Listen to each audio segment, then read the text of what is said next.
even was that game, everybody? Like, oh my gosh. There's a million different directions that I think we can go talking about this game. I don't even really entirely know where to start. I mean, you have the fact that the Kraken won, that's good. We're happy about that. You have the fact that they kind of only won because the Ducks decided to let the Kraken win by giving them the game and putting the Kraken on the power play 10 times. So that's not so good because maybe the Kraken then really aren't back. You have the Trevor Zegras stuff that I know everybody's commenting. People have been tagging me on Twitter and stuff. Like people want to talk about Zegras. We'll definitely talk about Zegras. Um, I mean, I don't know. Like, there's a lot of stuff to talk about after this one. I don't know that I can really draw strong conclusions about any of it either, and that's what's strange about it is that there was a ton of information, and I don't entirely know how I feel about it all yet. So that's just to, I guess, set things up going into this post game. That's how I'm feeling right now. I don't know about all of you out there, but we will get into it. I will say this: how pumped are you all to watch that next game between the Kraken and the Ducks after everything that transpired here? Because I'm really pumped to watch it. And that's without even talking about the fact that it happens to be for our watch party at Flat Stick Pub, the South Lake Union location, on April 5th. That is when we are going to see what this game turns into, because there's again a lot of different directions that this thing could go moving forward. I mean, is some of the bad blood going to carry over into that game? It's possible. I mean, with two teams with nothing to really play for but pride, it might. So that game's going to be really, really fascinating to watch, and I'm very, very happy that I'll be able to watch it with all of you at Flat Stick Pub. So thanks to them for sponsoring, and we'll go that direction. Lindsay kicking us off. So many penalties, an insane amount of penalties. I mean, the Kraken are very fortunate that the Ducks, um, decided to be so undisciplined. Now, here's the thing. I think personally that part of the undisciplined nature of the Ducks this season was to correct some of the culture that was forming there last year. And this is a longer conversation than what we're going to have right now. But the bottom line is last year, the Ducks were losers and the culture was very much a loser culture. A lot of the same stuff that I was worried about with the Kraken, given their state of play through the last couple of weeks, and just that idea that you can just not care and nobody cares, nobody's putting forth effort, all of that kind of stuff, and the losses just pile up because nobody's really trying to stop it. That was the Anaheim Ducks last year, and so I think general manager Pat Verbeek, he made some offseason moves to bring in guys like Radko Gudas, to bring in an Alex Killorn, to try to change that identity and change that culture in the room. Brings in a coach in Greg Cronin, who obviously is okay with letting his players, to an extent, and we will get to Zegras, the very next question, it looks like, to an extent, play that way. They know they're a team that's losing. They're a tanking team. They're fine with taking a bunch of penalties and losing hockey games if it means that the culture around the team changes from one that is apathetic to one where they're at least fiery and passionate, because they needed to instill that in their young core. And so I think that's partly what we saw here. I'm curious if anybody else could think that way, or if that is just totally me. I don't know. Um, Chip with the super chat. I went from incredibly disappointed after two shorties to absolutely pumped seeing Zegras throw a fit. I love that for him. Duck for dinner, anyone. And then, yes, I know there is a ton of, people talking about Trevor Zegras in here. I mean, we've got, Zoe. So do we still want Zegras on the Kraken? I know Striatic. Are we still trading for Trevor? Let's see. I think Zegras could just buy the broadcast team soft serve and they'd forgive him. That's probably true, Kyle. And Maddie, not that I wanted Zegras to begin with, but now I really don't want him. So obviously he goes too far. I think the breaking of the camera was by far and away a step too far. The cross check, yeah, it's a step too far, but is that anything beyond what Vince Dunn does when he kind of loses his cool? And again, we criticize Vince Dunn when he does it, so it's fair to criticize Zegras there. But what I will say, the one thing I will say that I guess would be considered defending Trevor Zegras is, you telling me when we were going through that losing streak, you didn't want somebody to look like they cared like that? To just get pissed off by the fact that they're losing and they're kind of blowing it and stuff, right? Like, we wanted somebody to have fire and energy like that. Again, it's not the correct way to handle, it's not the correct way to pump up your team. It ends up absolutely crushing his team in this one, similar to the way we've seen Vince Dunn do, in the past, when he, decides to lose his cool. I still think he's a really skilled player. He showed that earlier in this game. I mean, he drives possession when he's healthy. I don't know. I get it. Not many people are going to want Zegras after this. This is going to be an unpopular opinion. But if you want a guy who can be a point per game player and help put butts in seats and be a star, he is the only guy who's going to be available this offseason. And so if the Kraken really decide they want that, he would be the guy. Like that's the reality of it. I didn't want Zegras over a lot of other players, but if Zegras is the only one out there, I still think it makes sense for the Kraken to get him.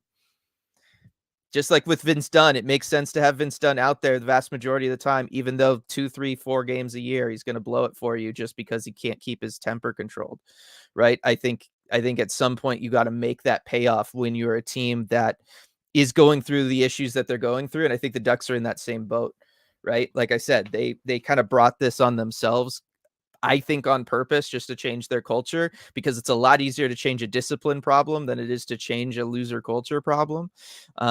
And so I don't know. I'm sure, feel free to totally tell me I'm wrong. And, if you weren't on board with the idea of bringing on Zegras, tonight is absolutely your night. You can take a victory lap on that one. Absolutely go for it. But I don't know that it really changes my opinion. I knew that this is the kind of guy Zegras is, just like we know this is the kind of guy Vince Dunn is. It happens. I still think he would instantly be probably the best offensive player on this Kraken team. Right? Like that's the reality of it too. So I don't know. I'm interested to get down there and chat and read what everybody says. Light with the super chat. On top of Z's temper, I think Cartier has proven to be the kind of good example of what we want in Zegras with an elevated role. It could be better. The thing holding Cartier back from that elevated role is just that the skill's not there. Right? It's the fact that he just scored for the first time since mid-January.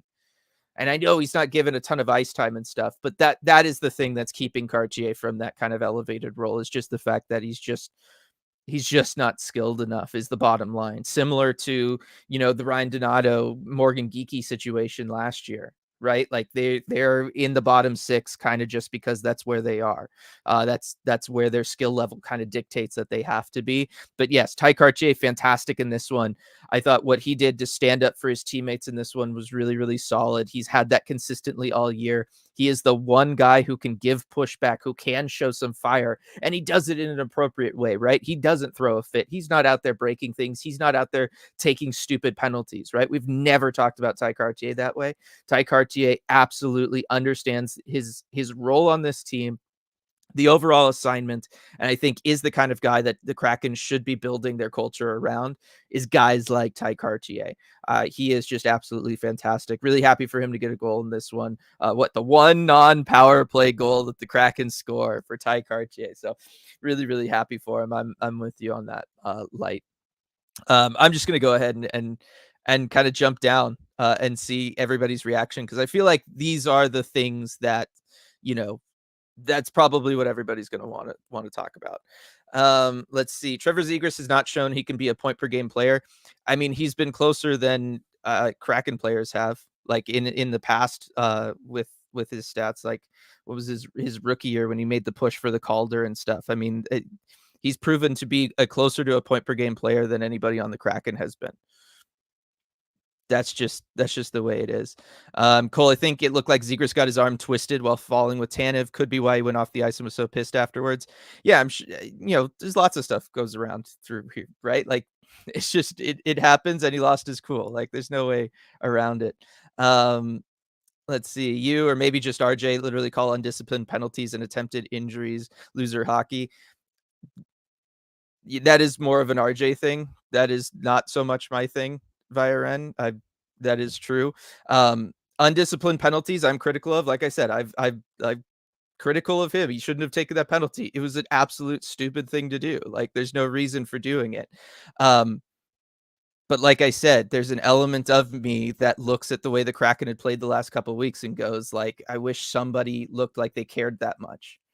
right? And like I said, we're still talking about a team that needed 10 power plays to win a game.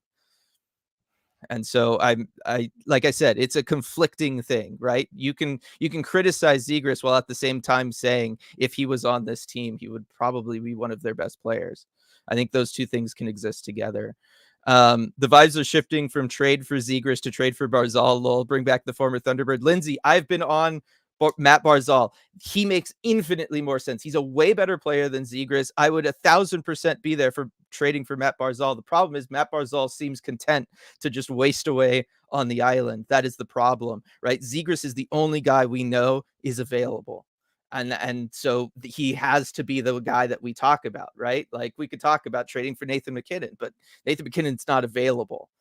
And Trevor Zegras is the only guy in that, close to that level that is going to be available this offseason. Assume it, unless Jake Gensel doesn't re-sign in Carolina. That's the problem here, right? Like that's been the crux of all the offseason discussions that we have had, has been that's the issue that we're dealing with. Milo with the super chat. Kraken first win on Pride Night. Gay rights, baby. Let's go. That is true. Like thankfully the Kraken were able to finally get a win on Pride Night. Long time coming. They absolutely needed to do it. I mean, this organization goes all out for it. You love to see that all through the broadcast. I love the way they did the boards for tonight. Not that you could barely see them on the broadcast because the digital board ads, but during all the other things, you could see the boards. I love that they changed the lighting to the rainbow lighting through the tunnel that they walked down with the mirrors. I thought that looked fantastic. So there's pretty good stuff there. Let's see. Sam, still though, Zegras only has 7 points in 21 games for his so-called offensive superstars. The drop in production due to him trying to force his way out of Anaheim, injuries, or something else. It's because he skipped training camp. It's because he has been injured all year, and it's because he is not happy on that team. Guys never produce well when that's the situation. So that's in my opinion, Sam, what the situation is with Zegras. Like I said, go back and look at him in previous years. Let's see. Cappy, I wouldn't compare Dunn to Zegras. Dunn had a slight cringe moment, but the rest of the time we're all for it, and Zegras was just embarrassing. I mean, Vince Dunn, we've seen Vince Dunn take slashing penalties post whistle in overtime, right? Like that's as undisciplined as it can ever get, right? Like, so that's what I'm saying. Like it happens. There are just guys that do that. It's not right. You shouldn't do it. Coop, what's the deal with all the Vince Dunn slander? I'm not trying to slander Vince Dunn. I am using him as a comparison. I'm sorry if I knew it was going to make people upset, but it's still true, right? Vince Dunn has done that. I he's done it as much as I could think of Zegras doing it. I'm sorry. It's just the reality there. Let's see. Zegras is talented and still young. He needs to develop some semblance of maturity to elevate his game. I 1,000% agree with that, CJ. I mean, that was clearly on display for this one. I think it's obvious, right? Like he needs to be more disciplined. He needs to grow up. Because if he does, he could be a special player. Let's see. Still like this kid line. Yes, CJ, the kid line has been fantastic. Another good game from Logan Morrison, another great game from Ryan Winterton for sure. Let's see. I don't think Francis would ever agree to the price the Ducks will insist on for Zegras. The problem is I think Zegras is lowering that price legit. Like I think he really, really is. Rebecca, I would compare Zegras's behavior more to that Susie punch rather than Dunn's temper, just dumb retaliation. Yeah, I mean, either way, we've seen it before, right? Like it's just part of sports and it's part of hockey. That is true. I mean, the Susie one was really bad. If we go back to year one, like that is absolutely true, Rebecca. I mean, he was the original one that we talked about, and because he's been gone, we've talked about Dunn when we've talked about those situations. Shoeshine, legit, I would love Zegras on the Kraken. I think his temper could be calmed down by a team like us, but we could use a pest that's also got super soft hands. That is true. Only UFAs have been getting scratched since the kids got called up. Saying anything about the offseason from Nicole? Yeah, I think there is something to that. Some of it is they were the obvious guys to scratch, but I think there is something to if the call-ups weren't really to send a message, like Hackstall told us they can't do that. Yeah, like then yes, they're doing it because they know they're not going to have to basically deal with the hurt feelings from it, right? Like you don't have to worry about breaking a player long term if they're leaving in the offseason anyway. So I do think that there is something to that, Nicole. I think that's very much what they're doing. Light, as a trade for Zegras supporter, my thing with him is he has to show more constraint. He had issues his whole career, 30 more PIMs than done last season. Agreed, right? Like I'm on board with all this. I'm on board with all that. I think that is all very, very true. He needs to mature. He needs to grow up. He needs to do all of those things. It's all absolutely true. I'm not, again, I wasn't pushing back on any of that stuff. And yes, he takes more penalties than Vince Dunn. I'm just saying that Vince Dunn has also taken bad penalties in the past, right? Like that's all I was trying to say. Let's see, Maddie, you can care that much and also not throw a fit and break things, in my opinion. I don't think caring has to equal the mentality that I saw from Zegras tonight. I agree with that. Like I said, the camera was way too far. I said that from the beginning. That is totally true. And yes, the penalty, right? Like you shouldn't take that cross check on Tanev, because there's a million other opportunities in a game where you can do something to light a fire or try to, do that for your team. Like there's a lot of opportunities to do that. That was a poor decision. As I said, it's undisciplined, right? Like it's been that way all. I've been consistent on that. I feel like. Andrew, this was a good game from the boys. The only moment when I really felt down was after the 2 shorthanded goals, but boy, I love how they came back. Yeah, I mean it's one of those. Like the shorthanded goals was a real problem. That is something I know. I've been trying not to talk about it because I know RJ wants to talk about it when he joins. So I've been kind of leaving that. Again, going away from the Zegras stuff for a second, this was not a good game from the Kraken, right? Like they finally got a goal. This was exactly like so many games we've seen this year, where this is an extremely winnable game. You're facing a team that you are better than. You just are. And the Kraken can't seem to do anything, right? They if you were scoring this like a fight, you would say they lost the first round, which was the first period, right? The Ducks outplayed them in the first period. They outpressured them. They were able to, outshoot them, all of that stuff. Second period, you get the power play goal, right? The discipline issue crops up for the Ducks, and you're able to take advantage of it finally, and you're able to get something going. And then after that, you start the third so flat that you give up 2 shorties on 1 power play. And then you needed a ton of bad momentum swings to come back your way, right? Bad in the sense that they were dumb to do, right? The Zegras thing has to happen before the Kraken can get any momentum back. And it's one of those things where it's like, I get that the Kraken won, but I'm really concerned about the fact that, like, you got these 2 wins against a Ducks team that really didn't seem to know how to win in these games. And that is concerning for me long term. I still don't think that the problems that the Kraken have been fixed or solved at all watching these games. And I know RJ's going to really hammer that point home when he comes on. So warning for everybody there. Light with the super chat. I get you, fam. Just adding to the convo. I know, Light. I know we're all good. Let's see. Ricky, Kraken are almost 100 goals worse than last year. Would take Zegras in half a second. Kraken have enough soft, mediocre players who don't seem to care. Lindsey, Vince Dunn sitting in the press box, hasn't played a game in 3 weeks, reading about his temper in the ECH chat. Like, now why am I here? Lol. Yeah, I mean, look, we love Vince. I've said the past couple weeks, he's the Kraken's best player. He'd be the Kraken's best player if Zegras was on this team. But like, I remember being in these chats earlier in the year when Vince Dunn was taking these undisciplined penalties and it was costing the Kraken and it was hurting them. Like, we're there. Let's see. I know your point, Coop. I see that. Again, we're all good. This is the discussion. Like, this is what this is for here. Let's see. Fusion Mix. I feel like Zegras could be the kind of guy who has a second breakout when he's older. He'll get picked up for cheap by Don Wandell, Jim Neal, and have a career year at 29 or something. You're probably right, Fusion Mix, although it might not wait until he's 29 if he's going to get moved this offseason. But I mean, we heard both Jeff and Glenn on this program talk about that with Zegras when we were talking about bringing him in a couple weeks ago, right? When the chat was talking about that.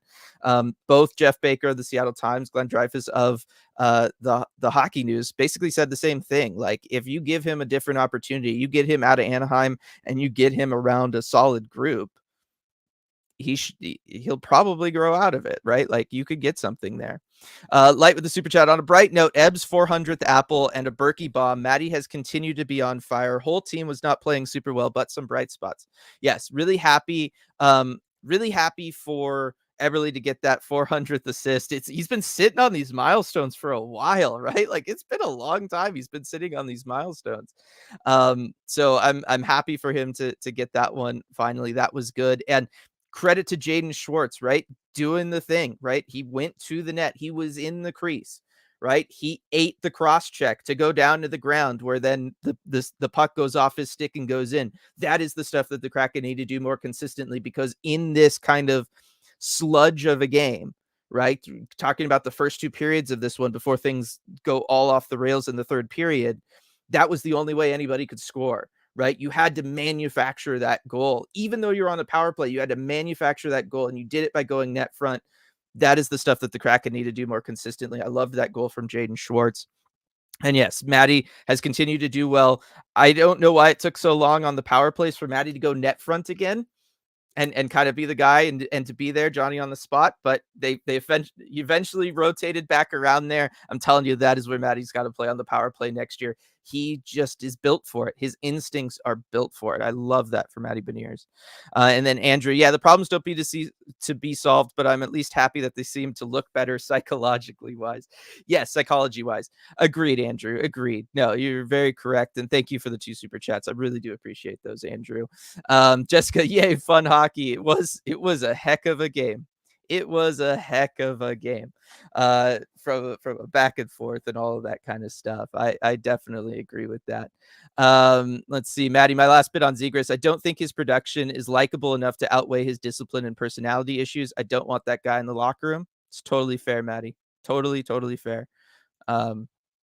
And then Schultz, this game summed up our year on special teams, 3 points per game, but only +1 on aggregate after giving up 2 shorthanded goals. 2 shorthanded goals on one power play. Who does that?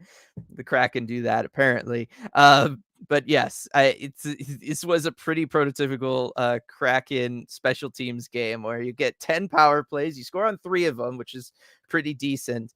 But yes, you allow the 2 shorties and you only walk away with a net +1. That really does sum up the Kraken's year on the power play for sure. And just go back to that from Maddie there. I'm with you, Maddie, right? Like, again, there's a lot of guys I want a lot more than Trevor Zegras. It's just he might realistically be the only potential option for the Kraken that could directly address the problems that the Kraken have, which is being dynamic, having goal scoring, right? Like those are the problems that this team needs to fix. And we just happen to be entering the worst offseason in forever to try to address those. And that's the problem there. So, I mean, that's the only reason we've been bringing up Zegras the whole time, really. Let's see. Biggest thing I've learned over these last 2 games is at least we're not the Ducks from Bryce. Agreed. We are not the Ducks, and that is good. We did learn. I thought about this too, Bryce. We learned that the Kraken absolutely have a floor, and that floor is above the tanking teams, right? We are not as bad as the Ducks. We are not as bad as Chicago. We are not as bad as San Jose. Apparently that floor is lower than the ceiling of Montreal. We did learn that, unfortunately. That was a rough one to learn, but we did learn that about this team, is that the Kraken, playing, basically at their worst, are still better than these teams, right? Like it could be worse. It could be worse, and we could be the Ducks. That is for sure. Rebecca, the Matty Tippin was a fun treat. I'm telling you, that's where he has to be. That's where he has to be. We need that. We need that. I don't know why he wasn't parked there. Why was he playing off on the side for the rest of the power plays? I don't understand. We like finally found something there for the power play coach. Coop, every time I see Maddie used correctly, develop net front, I get a little bit more hope. Seems so simple for the power play coach to just at least put guys in the spots they can use their best skills, and it's been a battle to say the least. That's what I'm saying. Like, why is this a battle? We've learned this from Maddie the last couple of weeks, is that he looks great net front, and then he wasn't net front through the vast majority of this game, which was almost all power play time for the Kraken. I don't get it. Just do it. Just do it. Nicole, I don't like Paul McFarland. Let's see. So the Kraken or Ottawa, that hurts. Oh, that does hurt. Light with the super chat. Also, it's funny that before last game, someone asked why the Ducks are my least favorite division rival, and tonight is the perfect example of why. There would be a lot of reasons for the Ducks to be anybody in this chat's like least favorite team for sure. You have the element of like they're building a group of a lot of really young, talented players, and that's going to be something that the Kraken are going to have to deal with for a long time. So you can absolutely be upset about that aspect of it. You could be upset about the aspect, like I said, they tried to change their culture to be, more physical, probably more undisciplined and all of that stuff. So they do play like this, right? Like they play a physical, undisciplined style of game. I feel like they don't go out of their way to injure players the way like St. Louis in the playoffs would under Greg Berube. So like at least there's that. But like they are a team that's going to beat up your team, right? Like there's no way around that, and that always sucks to play against. So yeah, no, there's a lot of reasons to not like the Anaheim Ducks group. And then yeah, you've got controversial guys like Zegras, who's going to throw a tantrum, right? He's either going to score on you in a ridiculous way that then puts you on the highlight reel for a bad way, or he's going to throw a little baby tantrum like he did tonight. Viren, I want more Ryan Winterton, but I suppose that's the downside of so many power plays. Yes, that did kind of stink. I wanted to see more of Ryan Winterton. Logan Morrison at least gets out there on the power plays. I thought he had another really solid game. But Ryan Winterton makes so many good, consistent plays throughout the course of a game, going both directions. He is just so rock solid. I'm really starting to think about the idea of him just making the roster next year out of training camp. The problem is you still don't really have spots, like unless you're going to move guys out, like move a Brandon Tanev out. I don't know where Ryan Winterton is supposed to have a spot, because you don't want to bring him in just to kind of rotate him and scratch him. Probably rather he play on the first line in Coachella Valley. But I really, really like what he does. I really like what Ryan Winterton does. He is such a sneaky good, complete player. He's just so fantastic. Let's see, Maddie, I really like the chemistry of the kid line. They are vibing so well together. Obviously, they have experience for the most part. Well, I guess not really, because Ty Cartier left. The other guys weren't really there last year. But they clearly have the experience of playing in Dan Bylsma's system, and I do think that there is something to that. I think you watch the way they rush up the ice together, and they look like a cohesive unit, right? We haven't seen a lot of that from the Kraken this year. Maybe earlier on in the season, the Yanni Gord, Bjorkstrand, Tolvanen lines still had their magic and mojo going. But when you watch this kid line work, particularly through the neutral zone, they know exactly where each of those guys are going to be and exactly how they should break into the offensive zone. So they're going to try to enter the zone through the center, but then almost immediately throw it to one of the sides. The other winger on the opposite side that doesn't receive the puck immediately cuts to the inside to go net front while the center holds up and plays back, right? And then it kind of creates a little triangle going into the offensive zone where the winger who receives the puck on the zone entry can either take a shot, and then the other streaking winger coming into the zone can be there for a rebound or maybe a tip if they're really fast about it.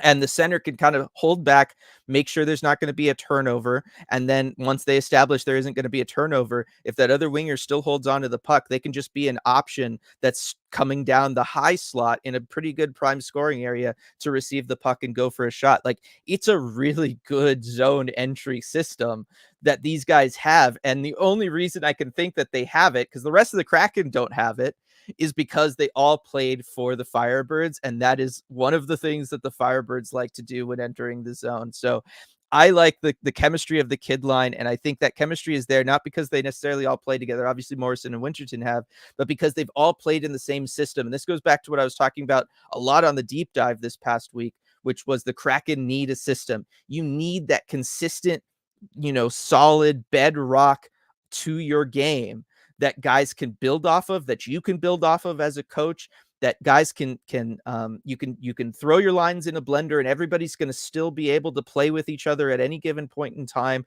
And this kid line is the perfect example of that, is because they have that chemistry, because they know what they're all doing, despite the fact that one of those guys has never really played with the other two. Like that's one of those like really cool things about hockey as you get into the X's and O's of it. And that's I just absolutely love that. Nicole, does Tanev look off? Tanev's looked off for a little while. I think, a lot of it is just, he's had injuries over the course of this season, really the last couple seasons.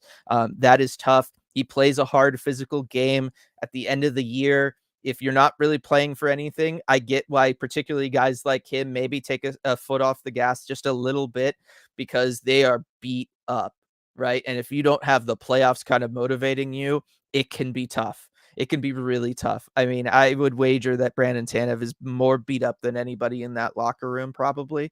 And I'm not saying that because I've seen anything in the locker room. I'm just guessing based on the way he plays, right? Every all those breakaways Brandon Tanev gets that he can't finish on, those are all plays where he ends up usually sliding into the boards hard, right? Being taken down, or he goes to make a move and he can't, and his momentum carries him into the boards, right? Just those plays alone would be enough to beat up anybody. So I think that's the issue there with Brandon Tanev there. Maddie, I hope Eberle hits all his milestones by the end of the season. I mean, he's just the goal one left, right? 300 goals. So hopefully he should be able to the rest of the way, but yeah, hopefully he gets there for sure.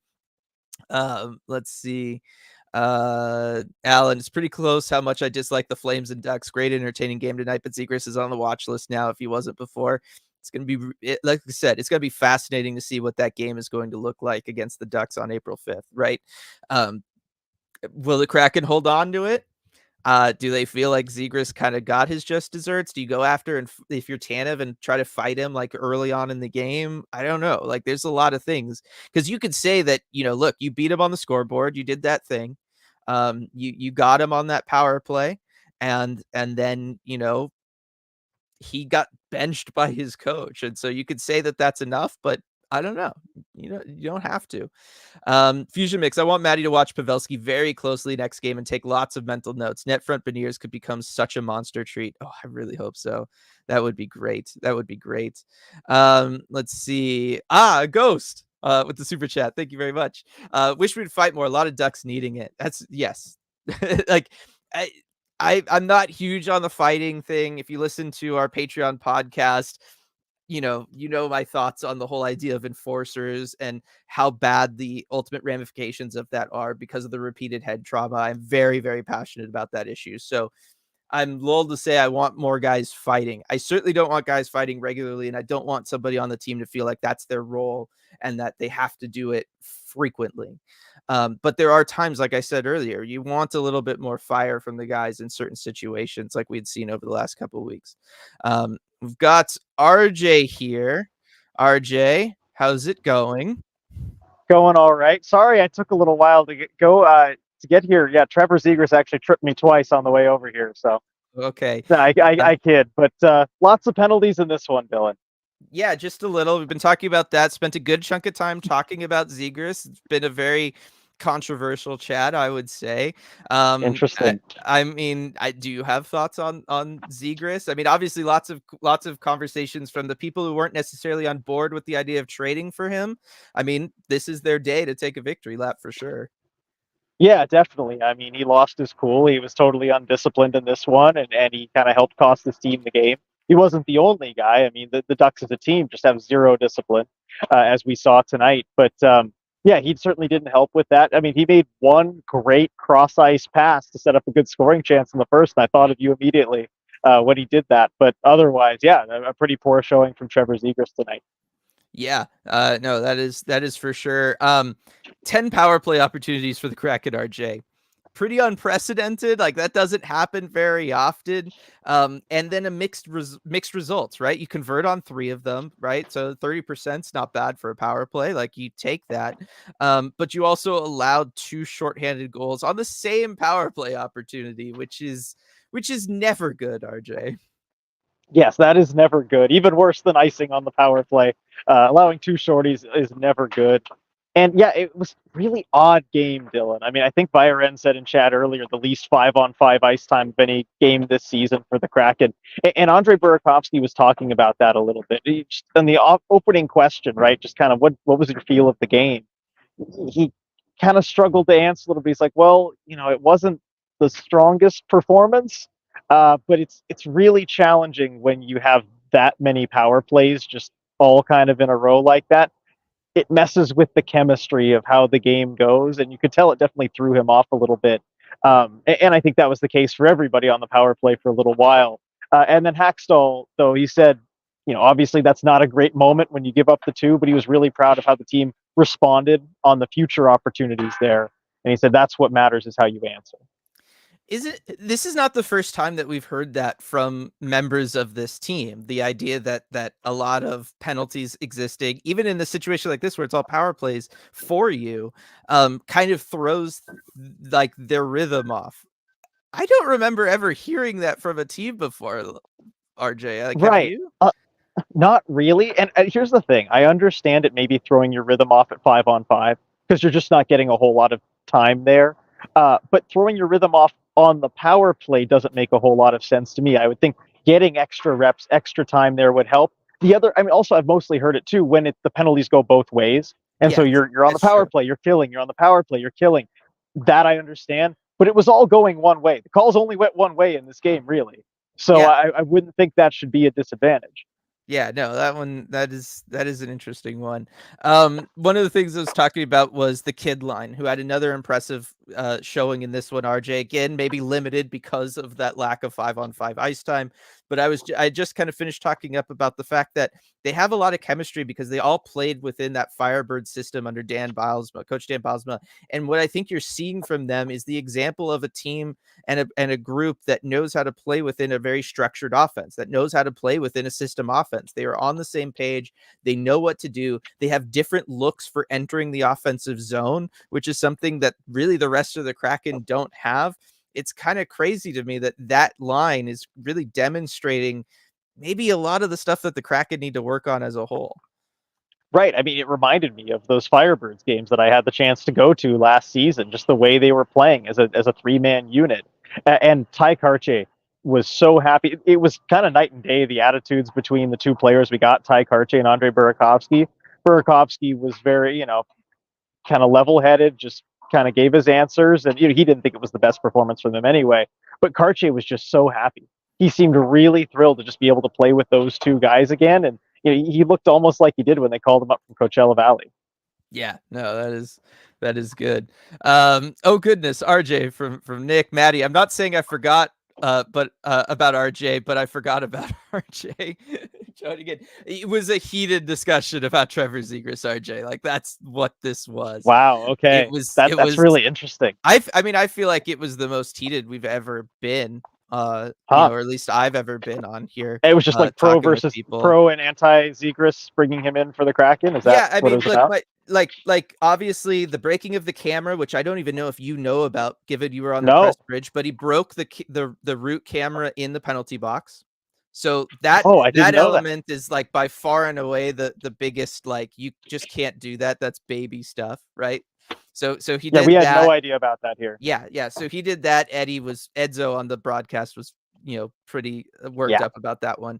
And then you have the cross check, right? Like the undisciplined Yeah. cross check there. I compared it to Vince Dunn, right? When we've had Vince Dunn lose his cool at times, and that was met with mixed results. But I mean, it's the reality of the situation. The conclusion I come to, RJ, is he would probably be the best offensive player on this team if he was on the Kraken. He also plays undisciplined and costs his team games. This is not the first time I've seen him do this, right? Like, I think both of those two things can exist simultaneously. Right. And I think that's an apt comparison, actually, with Vince Dunn. And you could see the frustration from Zegras. I think also, too, as a player as skilled as he is. And I actually did notice him a lot more in this game in a positive way, just what he's creating offensively. Last game, I think he kind of eased his way back in the lineup, all that. But when you have a player that's that good and the amount of, I'm sorry, just like garbage around him, this team is It's a so really bad. bad team. It's easy to get frustrated with that, I feel like. Yeah. What are you thinking about Brandon Tanev? Because I'm kind of in chat. I had answered the question, but just the idea that, is Tanev at 100%? Is he? I'm looking for the original question here. But it was just about the idea of does Tanev look off? That was it from Nicole. No, I mean, he was all over things in this game. I mean, he was certainly doing a good job agitating the Ducks players. I mean, that's kind of more the pest work that you'd expect from him, like in a playoff setting or in a game that honestly we haven't seen enough this season with him just Mhm. drawing penalties from other guys. And Hackstall certainly liked this game. He said that line with Gord and Tanev dragged the Kraken back into this game, and he had really high praise for them. So Hackstall certainly doesn't think he looks off. I thought this was one of his better games in the last few weeks, honestly. I think he looks a little off, but I think it's just because he's probably beat up. Like it's a long year, Yeah. and you're not like playing for playoffs right now, which is where he shines, as we know. So I that's my take on it. Any info on the hat? Were you able to see who got the hats? I see No, I people in here wasn't. saying Carts should get it. Yeah, I wouldn't mind that at all. Like he had a huge goal in the game. I think he would deserve it. But no, we didn't see it. Second game in a row, they've taken it out before we gotten in there. I think they've gotten wise to us looking for it. Yes, yes, that might be the case. That might be the case.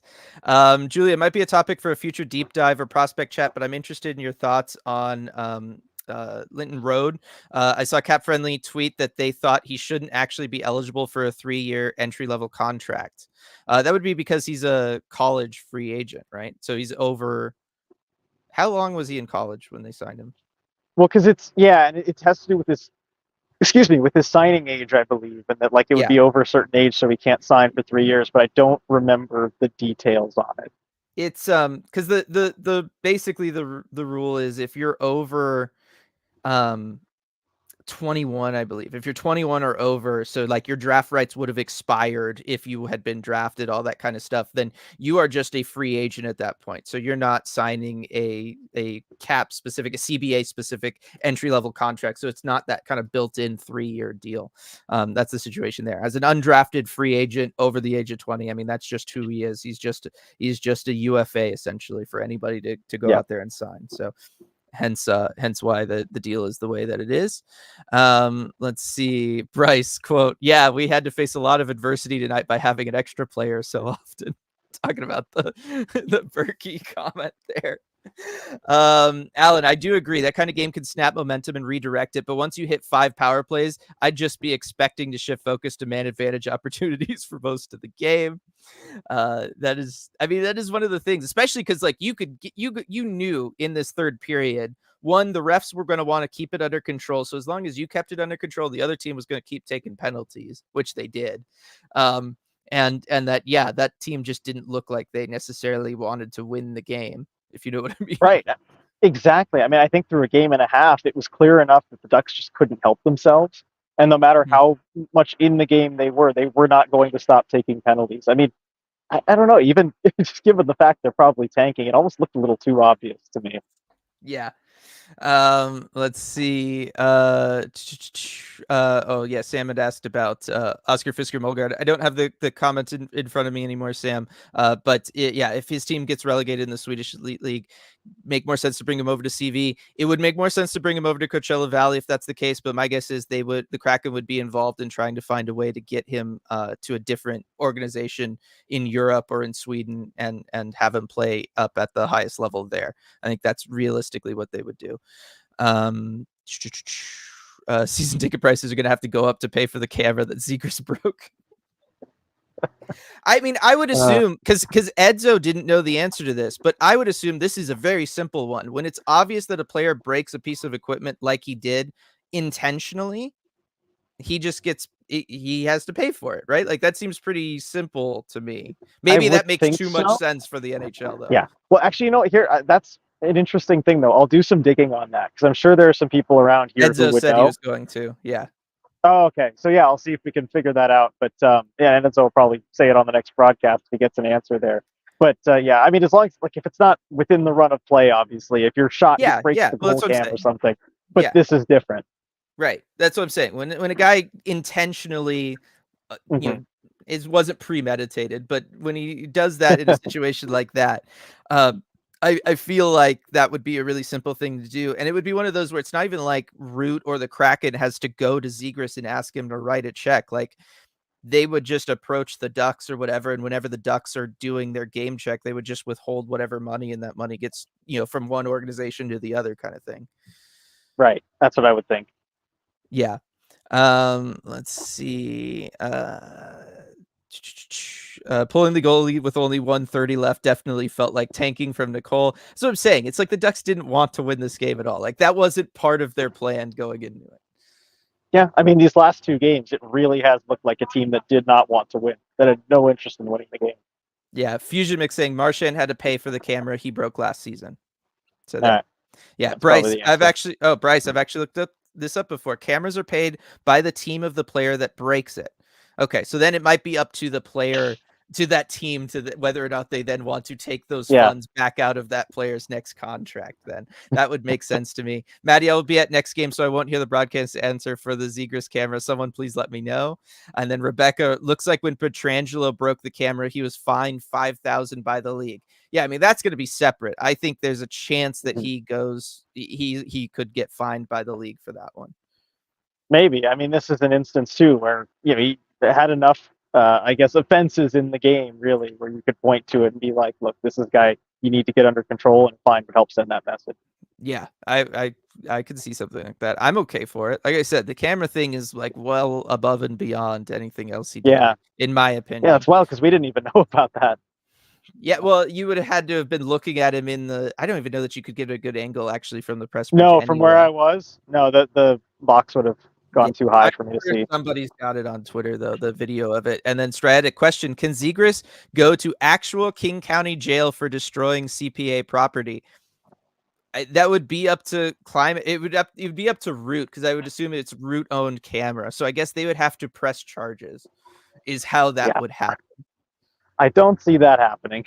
I don't think that they would do that. But again, I talked about the instant of the Marty McSorley assault charge, and he was convicted of for using his stick as a weapon during a game. Like, again, we don't think about it around sports, but like the law still applies for things. So just generally people give them a pass. Generally, nobody's going to press charge in that situation. But the law would apply, I would have to imagine. It's is NHL ice considered like international waters, RJ? Yeah, there you go. Yeah, just do whatever. Is that the way it's set up there? What are you on a vessel, and then in what country is that vessel from? What is the penalty box considered anyway, right? Like, we don't even know. The Coors Light chill zone, of course. Oh, there we go. It's one of the laws there. I have no idea. The Coors Light chill zone. Jenna, it's malicious mischief to technically a Class C felony. So so there you go. If they want to press charges.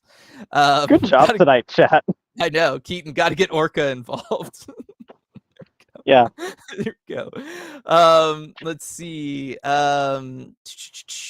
Let's see. Where was it? I just had one. So we're looking at apparently the top ELC age for European players is 28, according to Cap Friendly.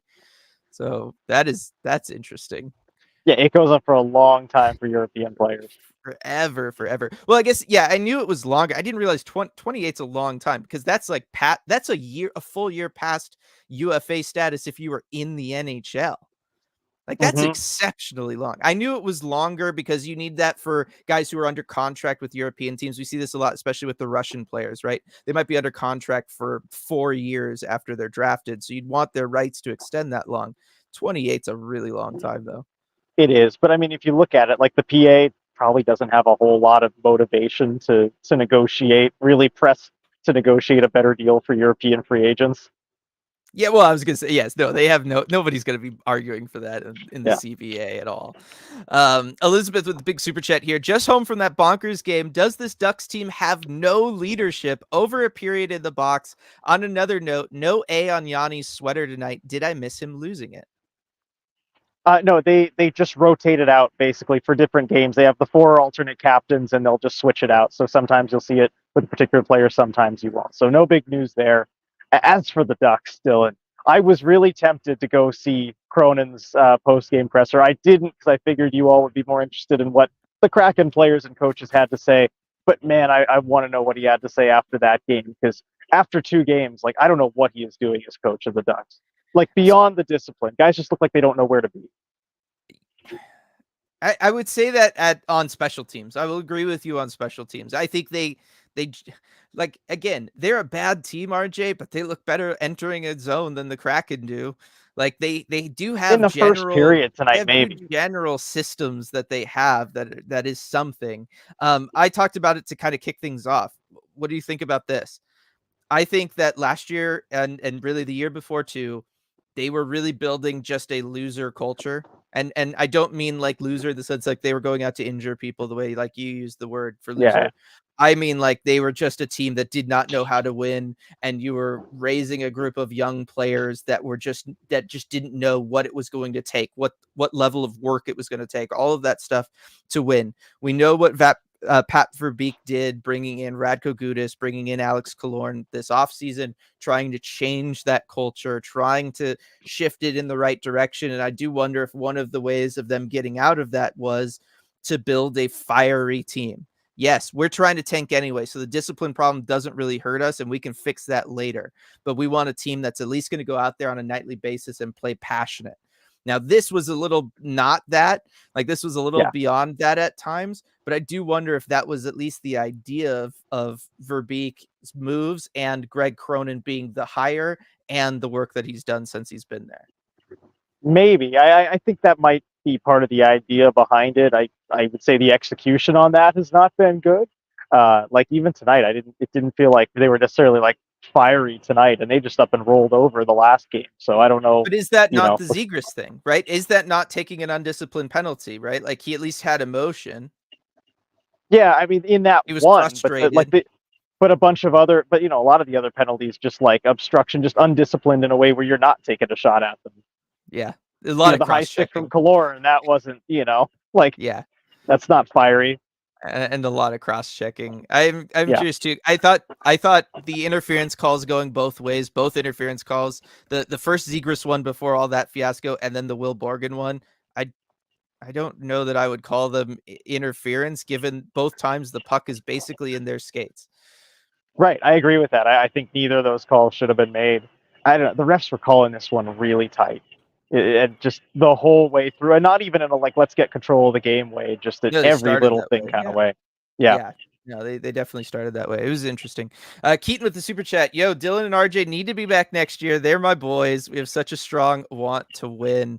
Thank you for the kind words and for the super chat there, Keaton. Appreciate that. Let's see. Maddie, another question. Will the power play coach get fired this offseason? I mean, we've talked about it on the podcast, and depending on how things go the rest of the way, you might see changes in the coaching staff, lower down than Hackstall. I mean, it's one of the levers you can pull, right? If you're management, you know that a change needs to be made, but you can't make any changes too major. Yeah. Let's see. Do you think they'll switch? Do you think the alternate captains will switch at all next season for Maddie? Let's see. I mean, they're all potentially coming back, but if they're all back, I think it'll just stay the same. Because actually, Maddie's not one, is he? No, Maddie's not one of them. Still, I don't know. It might still be too early to give him one. He's the one that I would look at and say maybe he would be added. What are you going to do? They're going to have 5 alternate captains? Like, it's madness. Well, no, I mean, I guess you don't want to. I guess you don't want to take somebody away. You don't want to strip somebody of it. I don't know. The bottom line is, at some point, they're going to need to figure out the leadership structure of this.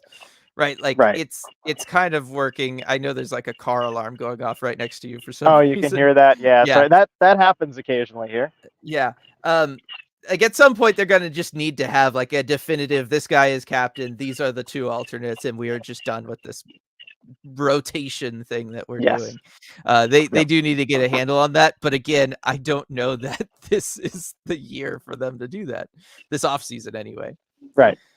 And then this is what I was thinking about, which was from Sam. Ebbs and Lars, I think, wear the A's at home, and Schwartz and Yanni wear the A's on away games. Correct me if I'm wrong. That's traditionally how teams that are captainless but have 4 alternates handle it, is you'll have a different set for home and away. And I think that's what they do, but I couldn't say for sure who the 2 were on each. But that sounds right to me. Yeah. So that and that makes sense too, because that way you can just be there. Becca, Edzo and John were really frustrated with the officiating. Interesting. I mean, like in a just it's too tight all around way, or I mean, even some of the calls that benefited the Kraken, or what? No, I was gonna say like it felt like the normal amount of frustrated. I don't know for me. John was frustrated with the stuff that like went overboard, right? Like that makes Yeah. sense. The Zegras thing, and then the Strom like stick to Cartier's face thing. Did you get a good view of that one? When Strom and No, I Cartier didn't. got the Oh, yeah, matching when he got him up high. penalties, Yeah, yeah, yeah, after. he Yep, comes yep. in and he That just was matching. Yeah, yeah, he just sends a stick up high. So they were on right. that one. JT was definitely upset about that one. Otherwise, I I mean, thought that one should have just gone, yeah, one way to Strom. But there were others in the game where they just took the duck instead of both guys, where I would have taken both guys. So I don't know. It didn't make a whole lot of sense to me. yeah, it was well, obviously John and Edzo weren't upset about those situations, but Yeah, well, it was a weird inconsistent officiating crew, that's for sure. Otherwise, I would say like, Edzo sees everything that's happening on the ice all at once and he calls it all out. The yep. officials can't ever call all of them. And I do think that it's one of those things, and this is not a criticism of Edzo at all, because a lot of broadcasters have been doing this. I don't think the NHL did a good job this past year or so when they decided to kind of essentially reclassify cross-checking without changing the rule, where we're only calling cross-checking if the guy goes down, because they didn't change the Right. rule officially, but they came out and said that's how we're telling our officials to call the rule. And so it's created a lot of havoc on a lot of broadcasts where you will see guys do the motion of a cross check. They are cross checking, but the officials don't do anything about it because the player stays standing up. And so I think that that's something that the NHL, you either got to change the rule or you've got to be way, way, way better about communicating what you're telling the refs and how you're telling them to call it. And I get it, because it's a tough situation with cross-checking, RJ. It's an objective penalty, but it's something that happens about 7,500 times during every game. So you can't call all of them. And so I get them wanting to say, we need something really definitive to happen before we'll call it, because otherwise we just open the can of worms of, well, you didn't call all these other ones, but you called that one. Yeah, I mean, it's like holding in football. It's really frustrating. You have to. It happens so often, right? Cross checks happen so many times a game. It's really hard to get a consistent standard. Like, it's a difficult job, but I still think they have some improvement they could make. Yeah, no, it's just a weird situation. Keaton with another super chat. We need a captain. I'm a Red Wings fan and a big Kraken fan, and Zetterberg and Stevie Y were the best caps. It's important. I mean, you're talking about like two of the greatest to ever do it. I say, if you There. have those guys, yeah, Yes. great. But there's no Zetterberg or Yzerman on this team. Yes, unfortunately, we might have that coming with Shane and Maddie growing up, and I Mm-hmm. see that here from a lot of people actually. Light, I think Shane's going to be a captain in 3 years. Nicole, I think Shane could definitely be a captain in the future. Jenna, I like Shane with a C considerably more than Maddie, but also hope Maddie can grow up a little and prove me wrong. Lindsay, my ideal scenario in a few years is C for Shane, A for Maddie, Canner, and Lars, or another D man that's going to be around a while. Light, C Shane, A Maddie, and Riker. Be interesting. That's Mm. an interesting one. I haven't really thought of that idea. Yeah, Yeah. lots of people getting on board with Shane Wright Taylor. Is Shane in contention for an A or a C? He's not even on the roster yet, everybody. Yeah, we got a ways to go for that. So I certainly see the potential in his future, but kid's got to get his feet wet at the NHL level first. Yes. No, but like I get it, because watching him in Coachella Valley, it's clear that he is a leader. Like, he is taking on leadership at the professional level, and he's doing a very good job of it. So I think that is something that we will see from him in the future, but probably not this offseason as he eases into the NHL. Favorite goal for each of you from Zoe? Would you like to start? Oh, good question. Let me see here. Favorite goal. I think, as much as I really enjoyed the Jaden Schwartz goal, because he's just down on the ground and Everly banks it in off him, I'll go with that. Whatever. I'll go with that goal, even though it's not the prettiest of all of them, because the Kraken on the power play, at least, like, one of the things that I like, they've been really direct as far as taking what the Ducks have given them. Because, the Ducks like to just collapse and Which give is them a all that lot. space. Yeah, which is a lot. Look, you can't get away with scoring those types of goals, getting those kind of looks against most teams. But as long as it's there, take it. And I like Schwartz just working his way to the net. And even more so, I liked after the goal, too. Schwartz's celebration, immediately knows that it's Eberle's milestone assist, goes right over to celebrate with him, and Jared McCann, like the leader he is, swoops right in, grabs that puck, and was just Yep. hanging on to it all through the handshake line. I posted the video of him just like waving it in the air before throwing it to the trainer, Justin Rogers. So that was a fun goal. That was my favorite. I talked about that one earlier. I like it because in a game that realistically you should have been winning, they manufactured a goal, right? Jaden Mm-hmm. Schwartz ate some cross checks, legitimate ones, because he went down to the ice, and manufactured a goal there. So I'm a fan of that goal as well. I want to, I like the Matty goal just because I like him there on the power play, and I want to see that more consistently. I'm going to say what's probably in a lot of people's minds the weakest goal, which is the Andre Burakovsky goal. Really? Really, because you know what? It was just fun, and it tied the game, and it took momentum back after the two shorties going the other way. And I know it goes off of two ducks on the way there, right? Like it's Yeah. not like the cleanest goal from a Kraken player ever. But I also liked him being at the point on the power play and deciding to let one rip, right? Take a couple steps in or skate a couple strides in and then just let it go. Right? Like that's the kind of mentality that this team has needed for a long time. It's the kind of mentality that he can bring to this team. He just hasn't really been healthy enough to do it. And so I like that goal because that's one of those goals similar to the Jaden Schwartz one, where it's like that's the kind of way the Kraken need to play. Again, it was similar. He took what they gave him. He could walk right up and he had a clean lane. Like you should be Yeah. taking that shot. Yeah, especially as Bjorkstrand was basically just heading off the ice at that point too, where that's all the reason you need if you're going to hesitate to just wait till that other guy gets on the ice. You can set back up again. Yep. But no, he didn't think twice. He just shot it and it went in. Yep, that's that kind of aggressive approach the Kraken could definitely use. Kalen, I've been watching Ducks fans / media on Twitter, and they're all blaming the game on Cronin for benching Zegras. I would have benched him after that. Why wouldn't That's you? the one Like, thing. That's the one thing I don't blame him for in this game. I Yeah. know, like, he just threw away the game. Like, yeah, that's crazy. That is crazy. I've always said Ducks fans are chill. I've never said that they are necessarily the smartest hockey crowd. Yeah. They are very chill though. Can confirm. They are very chill. I think we'll go ahead and leave it on that one. Thanks everybody for joining us. I know it was what? Can I add one more thing before we go? Sorry. One thing that was cool. I mean, the Kraken did a lot of cool stuff for Pride Night, but I want to share. It's a game late, but Joey Donuts, for the shutout for Joey Decor last game. Yeah, there were a whole bunch of them. I mean, they were begging me to take some with me because there were just like giant trays of them left, and I have glitter all over my hands now, so that's going to be there for days probably. But anyway, I wanted to show all of you because I thought those were cool. I was gonna say, and I'm sure they really had to twist your arm to send you home with a box of donuts, RJ. I said no once. If I am offered free food twice, I will never say no. Yes, that is true. Yeah, no, definitely. Yeah, I forget where I was, but thanks everybody for joining us. I know it was a contentious one at the beginning there, but that's the way this goes sometimes. Of course, also RJ, what do you think that next game looks like? Because it is our watch party game. Talking about Flatstick Pub bringing the sponsorship deal to Postgame Live this year. That is the watch party. I mean, you got to be looking forward to that game now, right? Like, how could you not? Totally. I mean, yeah, I can't imagine two better games to get you excited for another matchup with the Ducks. I think we could see fireworks from the start potentially. And you know what? I just like the odds of a win too. And with everybody there at Flatstick to cheer it on, we're already 1-0 for those Flatstick watch parties. Let's go get a second win. Yes, definitely. Lindsay saying, RJ, please bring donuts to the Puck Place tourney this weekend.